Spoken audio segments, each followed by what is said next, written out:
Good morning everyone. Tara guys, jogging tayo. Naghatid ako ng alaga guys.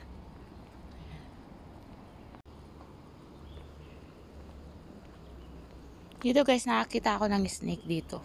Hopefully walang snake ngayon. Kakahuyan kasi to guys. Sobrang pawis ko guys. Oh.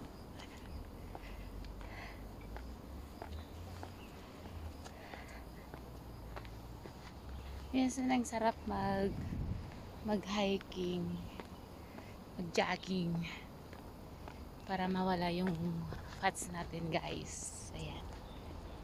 Stay fit and healthy. Yun. Ayan. Super pawis ko. Hello everyone, good morning. Thank you for watching. And guys, pakita ko lang sa inyo yung aking dadaanan. Ayun guys, yung dinaanan ko. Ayan, paakyat yun. Ayan.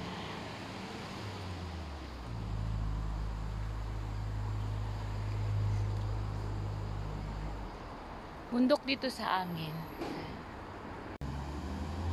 Yan, ito na yung highway. Ito, school din yan guys. Every time nahatid ko yung alaga ko guys, ayan, nag-exercise na rin ako. Grabe yung pawis ko. But it's good. Kasi everyday na may, ano ito, kakaiba naman tong plants na to. Dito siya oh. Good niya, parang bulaklak na rin niya. O diba, nakakita tayo ng mga kakaiba. Tapos may snake pala dito. Ayan, doon pala yung flowers na niya. Oh. Ayan, flowers pala siya.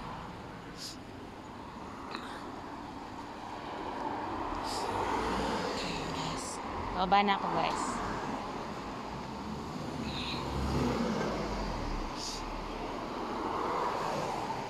Maganda talagang may exercise tayo guys. Kasi nung nakaraan, nag-high blood talaga ako. Sa payat kong to, umabot talaga ako ng 139.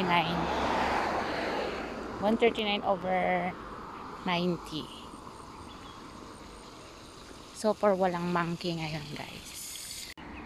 Ito guys, puro kakahuyan. So ito yung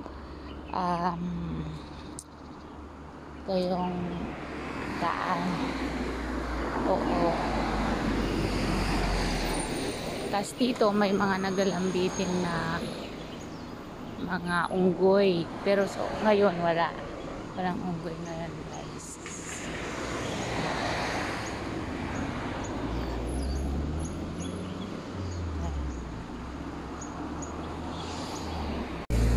And guys, thank you for watching.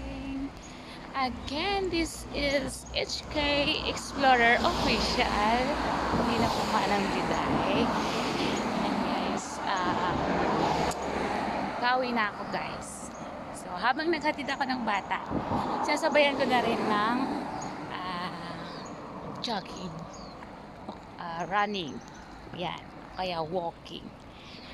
Para yung mga fats ko is mag-disappear naman guys.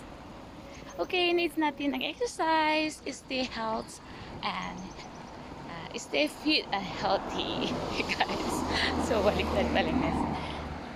Okay, anyway, kailangan natin talaga na maging healthy. Para natin sa lifestyle and then at the same time yung katawan natin guys, diba? Kasi hindi natin magagawa yung lifestyle natin kung hindi tayo healthy. Okay, bye. Thank you for watching. Bye.